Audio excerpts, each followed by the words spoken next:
तो गाइस कैसे हैं आप सब लोग। द बुक ऑफ एस्पर के एपिसोड 593 के साथ हाजिर हो। तो लास्ट एपिसोड के एंड पे हमने देखा था कि सीनियर डैन शैंकी जो होता है वो हमारे ज़ूफेन को एक टिप देता है कि तुम्हें अपनी बाकी की सारी पावर्स को अपनी हीवनली ड्रैगन सोल के अंदर मिक्स करना होगा। तो इस एपिसोड की शुरुआत में हमारा ज़ूफेन कहता है कि ये तो वाकई में पॉसिबल है। ये बात ठीक है कि जीलिन के पास जो हीवन ड्रैगन सोल है वो बहुत ज्यादा प्योर है, लेकिन अगर मैं यहाँ पर अपनी हीवन ड्रैगन सोल के अंदर बाकी की सभी पावर्स को मिक्स कर लेता हूँ तो मुझे लगता है कि मेरी हीवन ड्रैगन सोल भी काफी ज्यादा पावरफुल बन सकती है, क्योंकि उसके पास जो हीवन ड्रैगन सोल है वो राइटियस और मेरे पास जो वो एक सेकंड रेट की बहुत हीवन ड्रैगन सोल है जो कि डिमोनिक पाथ की है। तो इसी वजह से मुझे लगता है कि उससे डील करने के लिए मुझे आपके आइडिया के ऊपर ही काम करना चाहिए। तो डैन शैंकी से कहता है कि तुम्हें यहाँ पर अपने वर्ड्स को थोड़ा सा बेहतर भी यूज कर सकते हैं। तुमने अपनी जो हीवन ड्रैगन सोल है इसको second rate heaven dragon soul क्यों कहा? क्योंकि अगर तुम्हारी जहाँ पर हीवन ड्रैगन सोल जो वो सेकंड रेट है तो फिर मेरी यहाँ पर कौन सी रेट की हुई? तुम यहाँ पर उस लड़के जीलिन की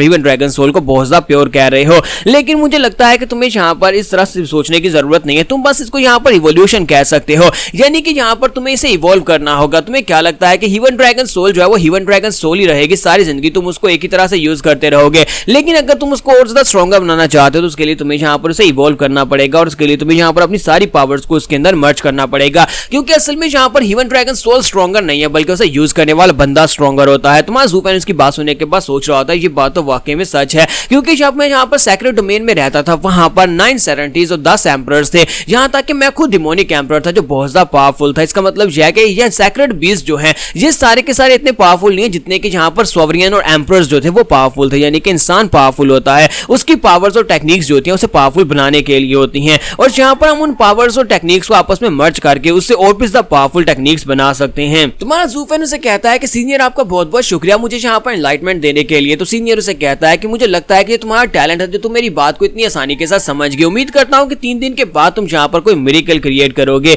और साथ ही उसे कहते हैं मुझे लगता है कि तुम यहाँ पर एक बहुत ही पावरफुल इंसान बन जाओगे, और मैं भी यहाँ पर देखना चाहता हूँ कि एवोल्यूशन के बाद तुम्हारी डिमोनिक ड्रैगन सोल जो है वो कितनी पावरफुल हो जाएगी। और साथ ही उसे कहते हैं इसी के साथ ही सीनियर उसे कहता है कि अब जबकि मैंने यहाँ पर तुम्हें टिप दिया तो इसे मेरे फेवर की तरह समझना कि मैंने तुम्हारे पर एक एहसान किया है और बदले में तुम्हें यहाँ पर मेरी मदद करनी होगी जब मुझे जरूरत पड़ेगी। तो बाद ज़ूफेन कहता है हाँ क्यों नहीं सर, मैं यहाँ पर आपकी जरूर मदद करूंगा, चाहे मुझे यहाँ पर कितना ही खतरा क्यों ना उठाना पड़े, लेकिन मैं आपकी मदद जरूर करने वाला हूँ। और इसी के साथ उसे अपनी रिंग के अंदर रख लेता है। तो ज़ूफेन डैन शैंकी को अपनी रिंग के अंदर रखने के बाद वहां पर से सीधा वापस आता है। जहां पर वो वापस आता है तो मास्टर जैंग और उसके साथ वहां पर दूसरी तरफ से वो सारी लड़कियां खड़ी होती हैं। तो सिस्टर किंगचैंग और उसकी सारी साथी लड़कियां वहां पर आई होती हैं ज़ूफेन को ढूंढते हुए, क्योंकि ज़ूफेन अचानक से वहां पर से गायब हो गया था। तो मास्टर जैंग जो होते हैं वो उसे कहते हैं लड़के तुम अचानक कहां पर चले गए थे, हम सभी लोग तो यहाँ पर तुम्हारे लिए बहुत ज्यादा घबरा गए थे, यार तुम्हारे साथ क्या हो गया है? तुम्हारा ज़ूफेन कहता है कि मेरे साथ तो कुछ भी नहीं हुआ और मेरे साथ हो ही क्या सकता है, लेकिन ये बताओ कि यहाँ पर क्या हो रहा है। तो इसी के साथ ही मास्टर जैंग उसे कहता है कि जब तुम यहाँ पर नहीं थे तो ये सभी लड़कियां जो थी तुम्हारा पूछने के लिए यहाँ पर आ गई, क्योंकि तुम वहां पर अरीना से अचानक गायब हो गए थे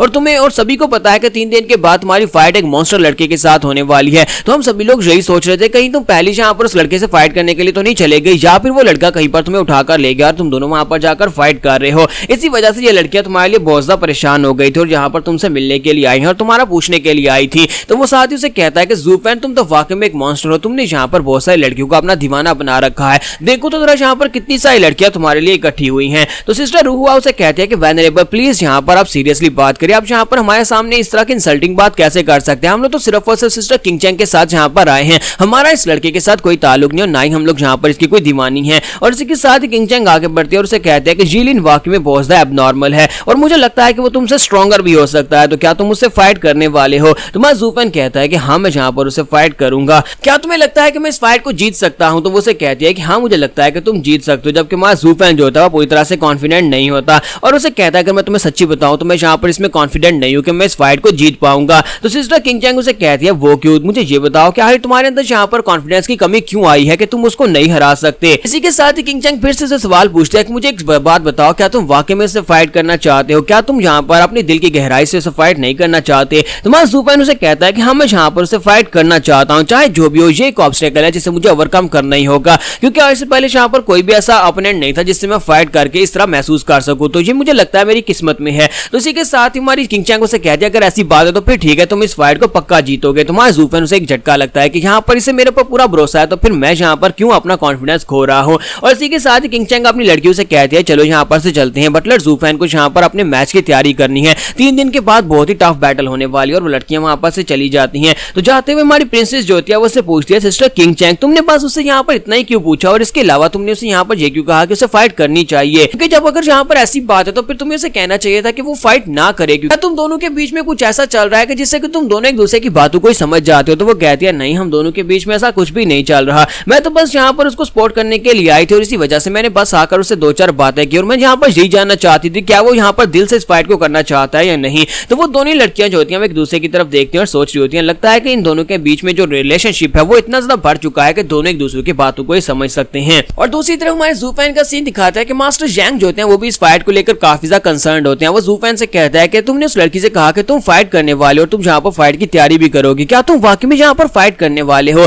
हमें यहाँ पर इस बात से फर्क नहीं पड़ता कि तुम उनसे फाइट करो या ना करो, मैं तो बस मैं यही कहूंगा कि तुम्हें अल्टीमेट क्लैरिटी सेक्टर से फाइट नहीं करनी चाहिए, क्योंकि हम लोग पहले यहाँ पर अपर 3 सेक्टर्स में पहुंच चुके हैं, तो फिर तुम्हें यहाँ पर उनसे फाइट करके मुसीबत अपने गले में डालने की जरूरत नहीं है। तुम्हारा ज़ूफेन जो होता है उनकी बात सुनने के बाद कहता है नहीं, ऐसी बात नहीं है, मुझे यहाँ पर वाकई में उस लड़के से फाइट करनी है, क्योंकि आज से पहले जितने लोगों से मैंने फाइट किया वो सारे कमजोर थे और अब मुझे यहाँ पर महसूस हो रहा है कि मुझे उससे फाइट करनी ही चाहिए, मुझे यहाँ पर अपनी जान को ही क्यों ना दांव पर लगाना पड़े। और यहाँ पर हमारी एपिसोड 593 का एंड हो जाता है।